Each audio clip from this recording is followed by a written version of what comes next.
Surah Al-Baqarah, ayat 62. Sesungguhnya orang-orang yang beriman, orang-orang Yahudi, orang-orang Nasrani, dan orang-orang Sobiin, siapa saja di antara mereka yang benar-benar beriman kepada Allah dan hari kemudian, serta beramal soleh, maka untuk mereka pahala mereka di sisi Tuhan mereka, tidak ada kekhawatiran menimpa mereka, dan tidak pula mereka bersedih hati. Ayat-ayat yang lalu telah mengecam, bahkan mengancam orang-orang Yahudi yang durhaka. Tentu saja, ancaman dapat menimbulkan rasa takut. Melalui ayat ini Allah memberi jalan keluar sekaligus ketenangan kepada mereka yang bermaksud memperbaiki diri. Ini sejalan dengan kemurahan Allah yang selalu membuka pintu bagi hamba-hambanya yang insaf. Kepada mereka disampaikan bahwa, jalan guna meraih ridho Allah bagi mereka, serta bagi umat-umat lain, tidak lain kecuali iman kepada Allah dan hari kemudian serta beramal soleh. Karena itu, ditegaskannya bahwa, sesungguhnya orang-orang yang beriman, yakni yang mengaku beriman kepada Nabi Muhammad SAW orang-orang Yahudi, yang mengaku beriman kepada Nabi Musa alaihissalam, dan orang-orang Nasrani yang mengaku beriman kepada Isa alaihissalam, dan orang-orang Sobiin, kaum musyrik, atau penganut agama dan kepercayaan lain, siapa saja di antara mereka yang benar-benar beriman kepada Allah dan hari kemudian, sebagaimana dan sesuai dengan segala unsur keimanan yang diajarkan Allah melalui para nabi serta beramal soleh, yakni yang bermanfaat, dan sesuai dengan nilai-nilai yang ditetapkan Allah, maka untuk mereka pahala amal-amal soleh mereka, yang tercurah di dunia ini, dan tersimpan hingga di akhirat nanti di sisi Tuhan pemelihara dan pembimbing mereka, serta atas kemurahannya. Tidak ada kekhawatiran terhadap mereka, menyangkut sesuatu apapun yang akan datang, dan tidak pula mereka bersedih hati menyangkut sesuatu yang telah terjadi. Kecaman dan siksa yang diuraikan ayat-ayat yang lalu, boleh jadi diduga sementara orang, tertuju kepada semua Bani Israel. Untuk menampik dugaan keliru itu, maka ayat ini memulai informasinya dengan kata, inna, atau, sesungguhnya. Memang banyak orang yang menduga bahwa, kedurhakaan orang-orang Yahudi mencakup semua mereka, padahal tidak demikian. Sementara sahabat-sahabat saya heran, ketika saya sampaikan bahwa pada saat berada di Roma, saya berkunjung ke kuburan Petrus untuk memperoleh berkatnya, karena beliau adalah salah seorang Hawariyin atau sahabat Nabi Isa alaihissalam yang setia. Demikian tulis Ibnu Asyur ketika menafsirkan ayat ini. Yang dimaksud dengan kata hadu, adalah orang-orang Yahudi atau yang beragama Yahudi. Mereka dalam bahasa Arab disebut Yahud. Sementara ulama berpendapat bahwa, kata ini terambil dari bahasa Ibrani, Yahud. Dalam bahasa Arab, kata ini ditulis hanya dengan sedikit sekali perbedaan, yaitu meletakkan titik di atas huruf dal. Perlu diingat bahwa, peletakan titik dan baris pada aksara Arab, dikenal jauh setelah turunnya Al-Quran. Di sisi lain, bahasa Arab seringkali mengubah pengucapan satu kata asing yang diserapnya. Di sini hal tersebut pun demikian. Penamaan tersebut, menurut Thohir Ibnu Asyur, baru dikenal setelah kematian Nabi Sulaiman alaihissalam sekitar tahun 975 sebelum Masehi. Ada juga yang memahami kata tersebut berasal dari bahasa Arab, yang berarti, kembali, yakni bertaubat. Mereka dinamai demikian, karena mereka bertaubat dari penyembahan anak sapi. Penulis mengamati, bahwa Al-Quran tidak menggunakan kata Yahud kecuali dalam konteks kecaman. Agaknya itulah sebabnya, maka, di sini tidak digunakan kata tersebut, tetapi digunakan kata, hadu. Thohir Ibnu Asyur berpendapat lain. Menurutnya, kerajaan Bani Israel terbagi dua setelah kematian Nabi Sulaiman alaihissalam. Yang pertama adalah kerajaan putra Nabi Sulaiman bernama, Rohbiam, dengan ibu kotanya Yerusalem. Kerajaan ini tidak diikuti kecuali cucu Yahuza dan cucu Benyamin. Sedang kerajaan kedua, dipimpin oleh Yurbiam, putra Banat, salah seorang anak buah Nabi Sulaiman yang gagah berani, dan diserahi oleh beliau kekuasaan yang berpusat di Samiroh. Ia digelar dengan Raja Israel.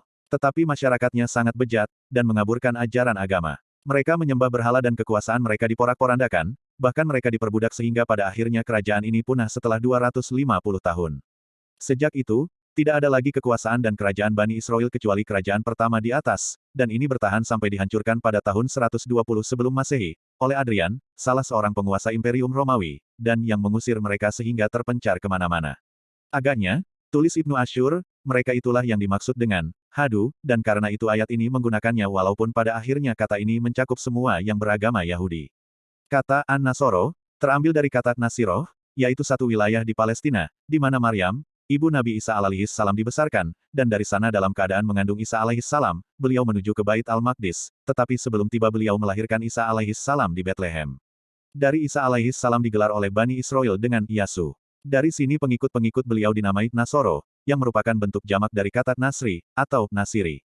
Kata As-Sobiin, ada yang berpendapat terambil dari kata Sobak, yang berarti muncul dan nampak, misalnya, ketika melukiskan bintang yang muncul. Dari sini ada yang memahami istilah Al-Quran ini dalam arti, penyembah bintang. Ada juga yang memahaminya terambil dari kata, Sabak, satu daerah di Yaman, di mana pernah berkuasa Ratu Balkis, dan penduduknya menyembah matahari dan bintang. Ada lagi yang berpendapat bahwa kata ini adalah kata lama dari bahasa Arab, yang digunakan oleh penduduk Mesopotamia di Irak. Persyaratan beriman kepada Allah dan hari kemudian, seperti bunyi ayat di atas, bukan berarti hanya kedua rukun itu yang dituntut dari mereka, tetapi keduanya adalah istilah yang biasa digunakan oleh Al-Quran dan Sunnah, untuk makna iman yang benar dan mencakup semua rukunnya. Memang akan sangat panjang bila semua objek keimanan disebut satu demi satu. Rasul Shallallahu Alaihi Wasallam dalam percakapan sehari-hari, sering hanya menyebut keimanan kepada Allah dan hari kemudian. Misalnya sabda beliau, siapa yang beriman kepada Allah dan hari kemudian, maka hendaklah dia menghormati tamunya.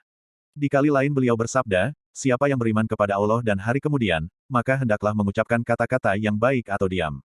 Dan masih banyak yang serupa. Ada sementara orang, yang perhatiannya tertuju kepada penciptaan toleransi antar umat beragama, yang berpendapat bahwa, ayat ini dapat menjadi pijakan untuk menyatakan bahwa, penganut agama-agama yang disebut oleh ayat ini, selama beriman kepada Tuhan dan hari kemudian, maka mereka semua akan memperoleh keselamatan dan tidak akan diliputi oleh rasa takut di akhirat kelak, tidak pula akan bersedih.